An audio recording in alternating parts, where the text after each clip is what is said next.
में कई तरह के विचार आते हैं। कभी कभी तो ना चाहते हुए भी मन में अश्लील विचार आ जाते हैं। लेकिन महात्मा गौतम बुद्ध की इस कहानी से आपके विचारों में बदलाव आएगा। मनुष्य का मन बहुत ही चंचल होता है और इसलिए मन में कई तरह के विचार उत्पन्न होते हैं। क्षण भर में ही व्यक्ति का मन कई चीजों को सोचने लगता है।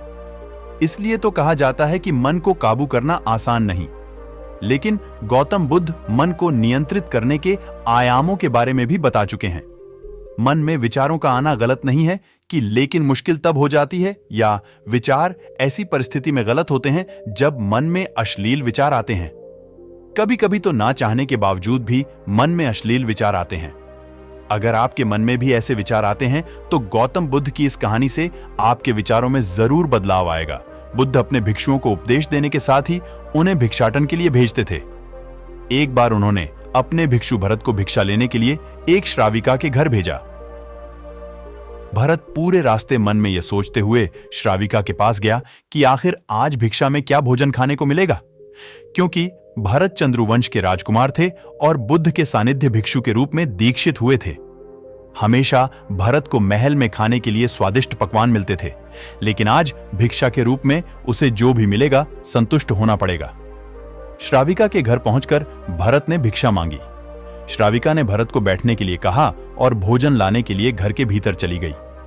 इधर भरत फिर से अपने प्रिय भोजन के बारे में सोचने लगे और जैसे ही श्राविका भोजन लेकर आई तो भरत ने भिक्षा मांगी। श्राविका ने भरत को बैठने के लिए कहा और भोजन लाने के लिए घर के भीतर चली गई। इधर भरत फिर से अपने प्रिय भोजन के बारे में सोचने लगे और जैसे ही श्राविका भोजन लेकर आई तो भरत अचंभित रह गए। भरत ने देखा कि श्राविका ने उनके लिए उनके पसंदीदा पकवान परोसे हैं और अपने प्रिय भोजन को देखकर वह खुश हो गए। भोजन ग्रहण करते हुए भी भरत सोच रहे थे कि महल में तो उन्हें भोजन के बाद विश्राम करने की आदत है, लेकिन आज उन्हें भोजन के बाद वापस तेज धूप में चलकर आश्रम जाना होगा। लेकिन भोजन के बाद श्राविका ने भरत को कुछ समय के लिए विश्राम करने का आग्रह किया। भरत फिर से खुश हुए कि आखिर आज उनके मन की सारी इच्छाएं कैसी पूरी हो रही है। इसके बाद भरत कुछ देर विश्राम करने लगे, लेकिन विश्राम करते हुए भी लेटे लेटे वह सोचने लगे कि आज तो मुझे भोजन के बाद विश्राम करने को मिल गया, लेकिन ऐसा रोज रोज नहीं होगा। जब भरत विश्राम के बाद उठे तो श्राविका ने कहा कि आप जब तक चाहे यहां ठहर सकते हैं। भरत अब समझ गए कि यह कोई संयोग नहीं हो सकता। उन्होंने श्राविका से कहा कि मुझे क्षमा कीजिए, क्या आप मेरा मन पढ़ सकती हैं? श्राविका ने हां में उत्तर दिया और कहा कि हां, मैं मन पढ़ सकती हूं। शुरू में यह कठिन था, लेकिन फिर मैंने स्वयं के मन विचारों को देखना शुरू किया। पहले मेरे विचारों की संख्या अनगिनत हुआ करती थी। इसके बाद मैंने विचारों पर ध्यान केंद्रित किया, बिना पक्ष विपक्ष के अपने विचारों को देखने लगी। इस तरह से धीरे धीरे मेरे मन में विचारों की संख्या कम होती गई और सारे व्यर्थ विचार दूर हो गए। इसके बाद से ही मैं दूसरों के मन में चल रहे विचार को पढ़ लेती हूं। हालांकि श्राविका की बात सुनकर भरत घबरा गए। इसके बाद भरत ने श्राविका से आज्ञा ली और आश्रम के लिए निकल पड़े। रास्ते में भी भरत फिर से मन में आए विचारों का स्मरण करने लगे कि श्राविका के बारे में उसके मन में अश्लील विचार भी आए थे। श्राविका ने उसे भी जान लिया होगा, वह मेरे बारे में क्या सोचती होगी। भरत खुद को लज्जित महसूस कर रहे थे। भरत ने आश्रम पहुंचकर गौतम बुद्ध से कहा कि अब मैं कभी भिक्षाटन के लिए नहीं जाऊंगा। बुद्ध ने भरत को पास बुलाया और कहा कि क्या हुआ है, तुम मुझे सारी व्यथा बताओ। भरत ने सारी बातें बुद्ध को बताई। इसके बाद बुद्ध ने कहा कि अगले 1 हफ्ते तक तुम भिक्षाटन के लिए उसी श्राविका के घर पर जाओगे, लेकिन तुम्हें इस बात का ध्यान रखना होगा कि कल भिक्षाटन के लिए जाते हुए तुम अपने चित्त को पूरे होश में रखना। तुम्हारे भीतर क्या विचार उठे उन पर ध्यान केंद्रित करना और यह भी ध्यान रखना कि तुम्हारे मन में कौन सी वासना उठ रही है। तुम कल इन सभी चीजों को ध्यान में रखकर जाना और इसके बाद मुझे वापस आकर बताना। अगले दिन भरत भिक्षाटन के लिए गए। बुद्ध के बताए अनुसार वह पूरे रास्ते अपने होश को जागृत रखते हुए चल रहे थे। जब श्राविका का घर आया तो भरत ने भिक्षा मांगी। उसके भीतर कोई वासना नहीं थी और ना ही कोई विचार उत्पन्न हो रहे थे, क्योंकि उसने अपने मन को पूरी तरह जागृत रखा था। भरत ने भिक्षा ली और आश्रम चला गया। भरत ने बुद्ध को प्रणाम किया और कहा कि आज उसे जिस आनंद की अनुभूति हुई वह पहले कभी नहीं हुई। एक समय की बात है, एक युवक नामक अर्जुन जो अपने मन के गंदे विचारों से परेशान था। उसका मन हमेशा नकारात्मकता और अस्तित्व की ओर मोड़ा हुआ रहता था। एक दिन उसने एक साधु से मिलकर अपनी मुश्किलें साझा की। साधु ने उससे कहा, बेटा, तुम्हारे मन के गंदे विचारों को रोकने का सबसे बड़ा उपाय है सकारात्मकता और आत्मनिरीक्षण। अर्जुन ने उस साधु की सीखों का अनुसरण करते हुए अपने अंदर की असलियता को देखने का प्रयास किया। वहने मेडिटेशन और प्राणायाम का नियमित रूप से अभ्यास किया और अपने विचारों को नए दृष्टिकोण से देखने का प्रयास किया। धीरे धीरे अर्जुन ने अपने मन को शुद्ध करने का कला सीखा। उसने नकारात्मकता की जगह सकारात्मकता को अपनाया और अपने जीवन में सकारात्मक परिवर्तन लाने में सफल हुआ। अर्जुन ने सीखा कि गंदे विचारों को रोकने का उपाय है अपने मन को सकारात्मक और शांतिपूर्ण बनाए रखना। उसने देखा कि इससे ही उसका जीवन आगे बढ़ता है और उसे सच्ची खुशियां मिलती हैं। एक आम आदम नामक राजीव जीवन में अच्छे से बचपन गुजार रहा था, लेकिन वह हमेशा अपने मन में गंदे विचारों से जूझ रहा था। उसका मन हमेशा उन विचारों से भरा हुआ रहता था जो उसे अच्छा महसूस नहीं करने देते थे। एक दिन राजीव ने एक साधु महात्मा से मिला। साधु ने राजीव की चिंता को समझते हुए उससे बातचीत की और उसे एक छोटी सी कहानी सुनाई। महात्मा ने कहा, राजीव, तू अपने मन को शुद्ध करने के लिए एक सफर पर जा। तेरे मन की गंदगी को देखने के लिए एक गंदा तालाब है जो बहुत दूर है। तू वहां जा और हर गंदे विचार को एक पत्थर में लिखकर तालाब में डाल दे। राजीव ने उस साधु की सलाह मानी और तालाब की ओर रुका। सफर में उसने हर गंदे विचार को एक पत्थर में लिखकर तालाब में डाल दिया। जब उसने सफर पूरा किया तो तालाब गंदगी से भरा हुआ था, लेकिन राजीव का मन अब कहीं हल्का था।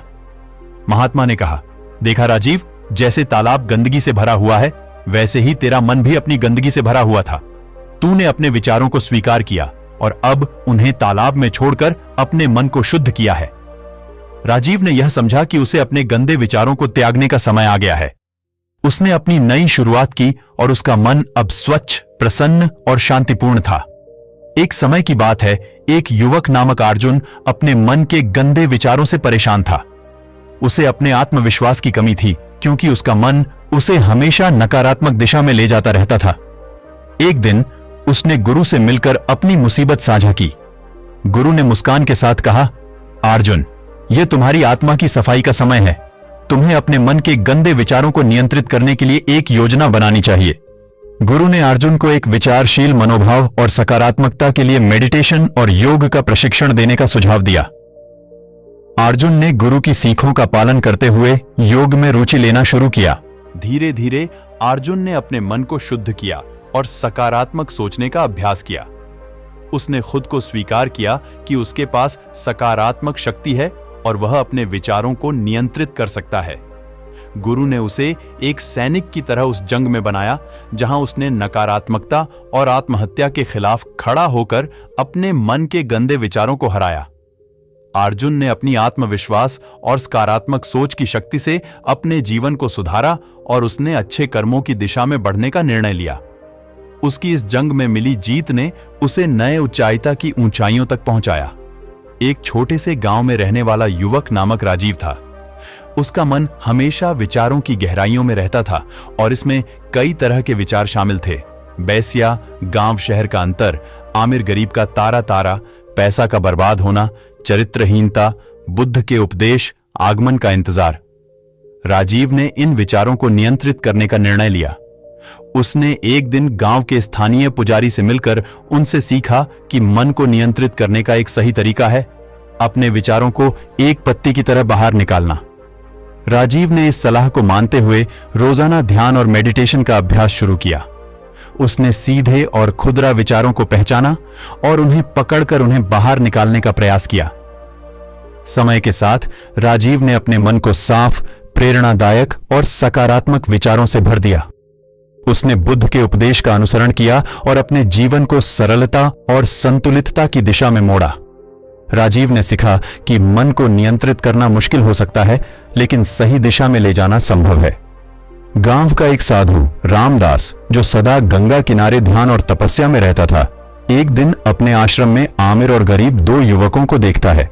उनमें एक आमिर होता है जो पैसे की भागदौड़ में रहता है और दूसरा गरीब जो चरित्रहीन हो गया है। रामदास, जो हमेशा मोटिवेशनल उपदेश देते थे, ने इन युवकों से मिलकर उनकी कहानी सुनी। आमिर ने अपने बदलते तत्वों की बर्बादी की कड़ी मेहनत के बारे में शिकायत की, जबकि गरीब ने अपने बीते जीवन की गलतियों को चिंतन किया। रामदास ने उन्हें बताया कि उनके मन को शुद्ध करने के लिए उन्हें बुद्ध की तरह अपने अंदर की अंधकारिक शक्तियों का सामना करना होगा। वह उन्हें ध्यान और धारणा के माध्यम से अपने मन को शांत करने की प्रक्रिया सिखाते हैं। गरीब ने सीधे हृदय से अपने कुरीत विचारों का सामना किया और उन्हें सुधारने का प्रयास किया, जबकि आमिर ने दृढ़ता से अपनी भागदौड़ की आदतें बदली। धीरे धीरे उनका चित्त शुद्ध होता गया और वे आत्मसमर्पण और समझदारी के साथ जीने लगे। एक छोटे से गांव में रहने वाला लड़का नामक राहुल अपने मन के गंदे विचारों के साथ जूझ रहा था। उसका मन हमेशा उसे आगे बढ़ने से रोकता था, जिससे उसका जीवन उदास और निराशा से भरा हुआ था। एक दिन एक साधु गांव में आया और राहुल को देखकर उसकी मुश्किलें समझ गया। साधु ने कहा, बेटा, तुम्हारे जीवन को सुधारने के लिए तुम्हें अपने मन के गंदे विचारों का सामना करना होगा। साधु ने राहुल को एक छोटी सी कहानी सुनाई। वह कहानी थी एक गरीब लड़के की जो अपनी मेहनत और संघर्ष से निकलकर आमिर व्यक्ति बन गया। राहुल ने उस कहानी से यह सीखा कि विचारों को बदलना संभव है, और वह भी अगर सही मार्गदर्शन मिले। उसने तय किया कि वह भी अपने मन को साफ और सकारात्मक बनाएगा। राहुल ने गांव के बच्चों के साथ समय बिताना शुरू किया और उन्हें सिखाया कि जीवन में गरीबी नहीं, बल्कि मेहनत और सच्चाई से ही सफलता मिलती है। उसने अपने मन के गंदे विचारों को परिवर्तित किया और अपने गांव को एक सशक्त और समृद्धशील स्थान बनाया। एक समय का शुरुआती समय था। एक राहुल नामक युवक रहता था। उसका मन अक्सर गंदे विचारों में खोया रहता था, जिससे उसका चरित्र अच्छा नहीं बन पा रहा था। गांव में एक बुद्धिमान गुरु आया। राहुल ने गुरु से मिलकर अपनी मुश्किल सुनाई और उसे अपने मन के गंदे विचारों को कैसे नियंत्रित करें, यह जानने का आग्रह किया। गुरु ने मुस्कुराते हुए कहा, बेटा, तुम्हें अपने विचारों को बदलने के लिए एक सकारात्मक दृष्टिकोण अपनाना होगा।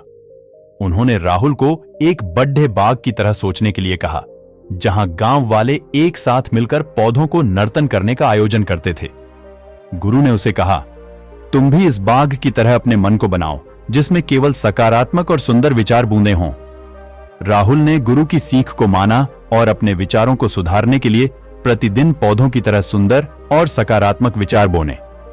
कुछ ही महीने बाद उसका मन पूरी तरह से परिवर्तित हो गया और उसने गांव वालों के बीच अपने नए और सकारात्मक दृष्टिकोण को शेयर किया।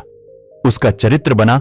उसने गांव को और अपने आत्म विकास के माध्यम से बेहतर बनाने का संकल्प किया। एक समय की बात है, राहुल गरीब था, लेकिन उसके दिल में एक सपना था, सच्चाई और शुद्धता का सपना। राहुल के गांव में एक आमिर व्यापारी था जिसका नाम विक्रम था। विक्रम का जीवन धन की माया में डूबा हुआ था, लेकिन उसका मन चिंता से भरा हुआ था। वह बर्बादी में सोचकर रोज रातों नींद नहीं पा सकता था। एक दिन गांव में भगवान बुद्ध की मूर्ति का आगमन हुआ। राहुल ने इस मौके का लाभ उठाया और मंदिर में जाकर भगवान बुद्ध के सामने अपनी प्रार्थना की, भगवान, मेरे मन को शुद्ध बनाए रखो ताकि मैं भी सच्चाई और नेकी की राह पर चल सकूं। अचानक भगवान बुद्ध की मूर्ति से एक प्रकाशमय आवाज सुनाई दी, राहुल, जीवन में सफलता और शांति का मार्ग तुम्हें अपने मन के गंदे विचारों को शुद्ध करने में ही मिलेगा। तुम जो सोचोगे वही तुम बनोगे। इसके बाद राहुल ने अपने मन को प्रेरित करके नेतृत्व किया और गांव वालों के साथ मिलकर विभिन्न समाज सेवा कार्यों में शामिल हो गया। उसने विक्रम को भी इस मार्ग पर आने के लिए प्रेरित किया। धीरे धीरे राहुल ने अपने मन को बस में करने का सीधा तरीका सीख लिया और अपने गांव को सकारात्मक बनाने में सफल हुआ। उसका जीवन एक नए दृष्टिकोण और सफलता की ऊंचाइयों की ओर बढ़ता रहा। राहुल अपने बचपन से ही गरीबी में रहता था। अपने छोटे गांव में रहने के बावजूद उसका मन उच्च लक्ष्यों की ओर ध्यानित था। राहुल का दिल बड्ढा था, लेकिन उसके चारों ओर का माहौल बदलने में समय लग रहा था। उसे गांव के कुछ लोगों की नकारात्मक टिप्पणियों का सामना करना पड़ रहा था, जिन्होंने उसे छोटे मोटे कामों में ही रुचि लेने के लिए बोला। एक दिन एक बुद्धिमत्ता साधक गुरु आदित्य गांव में आए। वह को देखकर उसके चेहरे की चमक को पहचाना। गुरु ने राहुल से कहा, बेटा, तुम्हारे अंदर वही शक्ति है जो तुम्हें बूंद बूंद से समुद्र बना सकती है। अपने लक्ष्य की ओर बढ़ो, चरित्रहीनी से चरित्र बनो। राहुल ने गुरु के उपदेशों का पालन किया और गांव के बुरे माहौल को परिवर्तित करने का निर्णय लिया। उसने गांव में शिक्षा का कार्य शुरू किया और गरीबों की सहायता करने के लिए एक योजना बनाई। राहुल की संघर्षशीलता उनके लक्ष्य की प्राप्ति में सफलता का सफर हर किसी को प्रेरित कर रहा था। मन के गंदे विचारों को रोकने के लिए कुछ तरीके हैं। मेडिटेशन और योग, ध्यान और प्राणायाम के माध्यम से मेडिटेशन करना मन को शांति में लाकर गंदे विचारों को कम कर सकता है। सकारात्मक सोच, अपने मन को सकारात्मक विचारों में ले जाने के लिए प्रतिदिन सकारात्मक बातें पढ़ना या सुनना हेल्पफुल हो सकता है। स्वस्थ रूप से समय बिताना, अधिक समय सोशल मीडिया या अन्य आवश्यकताओं में बिताना गंदे विचारों को बढ़ा सकता है। इसलिए समय का सही रूप से प्रबंधन करें। सही दोस्तों का चयन, सकारात्मक और समर्थनीय दोस्तों के साथ समय बिताना मन को प्रेरित कर सकता है और गंदे विचारों को कम करने में मदद कर सकता है। हॉबी और शौक, अपनी पसंदीदा गतिविधियों और शौकों में लगन से मन व्यस्त रहता है और गंदे विचारों को दूर करता है। स्वास्थ्यपूर्ण जीवन शैली, स्वस्थ आहार, नियमित व्यायाम और पर्याप्त आराम से मानसिक स्वास्थ्य को सुधारा जा सकता है, जिससे गंदे विचारों का सामना करना आसान होगा। राहुल, जो अपने मन के अश्लील विचारों से जूझ रहा था, ने अपनी जिंदगी को सुधारने का निर्णय लिया। उसने एक बुद्धिमत्ता गुरु से मिलकर उससे मार्गदर्शन में आगमन किया। गुरु ने राहुल को एक अजीब सी जंजीर दी और कहा, यह जंजीर तुम्हारे मन के अश्लील विचारों को प्रतिबंधित करने के लिए है। हर बार जब तुम अश्लील विचारों में पड़ोगे, तुम्हें यह जंजीर याद दिलाएगी कि तुम इसे तोड़ सकते हो और अपने मन को नियंत्रित कर सकते हो। राहुल ने गुरु की शिक्षा को माना और उसने उस जंजीर को अपने हाथ में लिया। शुरुआत में वह बार बार मन में आने वाले अश्लील विचारों से जूझा, लेकिन हर बार उसने वही जंजीर तोड़ने का निर्णय लिया। समय के साथ राहुल अपने मन को सकारात्मक और शुद्ध विचारों में मोड़ने में सफलता प्राप्त की। जंजीर का तोड़ना उसके लिए एक मनोबल की जीत थी और उसने अपनी जिंदगी को सकारात्मक दिशा में मोड़ दी। राहुल अपने मन में गंदे विचारों से परेशान था। उसके मन में नकारात्मक और आवश्यकता से ज्यादा अधिक विचार घेरे हुए थे। वह चाहता था कि उसका मन शुद्ध और सकारात्मक हो, लेकिन उसे यह राह नहीं मिल रही थी। एक दिन गांव में एक बुद्धिमत्ता गुरु आए। राहुल ने ध्यान से मिलकर अपनी समस्या का समाधान चाहा। गुरु ने कहा, राहुल, तुम्हारी मुद्दती चिंताएं तुम्हारे मन को अवसादित कर रही हैं। तुम्हें इसे नियंत्रित करने के लिए ध्यान और साधना की आवश्यकता है। राहुल ने गुरु के मार्गदर्शन में ध्यान और साधना का अभ्यास शुरू किया। वह नियमित रूप से ध्यान करने लगा और अपने मन को नियंत्रित करने के लिए साधना किया। धीरे धीरे राहुल ने महसूस किया कि उसके मन में शांति और प्रेरणा आ रही है। उसने अपने विचारों को प्रेम, करुणा और सकारात्मकता की दिशा में मोड़ने का सामर्थ्य प्राप्त किया। एक दिन गुरु ने राहुल से कहा, तुमने अपने मन को शुद्ध किया है और अब तुम अपने जीवन की सभी स्थितियों में सकारात्मक दृष्टिकोण बनाए रख सकते हो। राहुल ने गुरु का आभार व्यक्त किया और उसने अपने जीवन को सकारात्मकता, समृद्धि और समाधान की ऊंचाइयों तक पहुंचाया।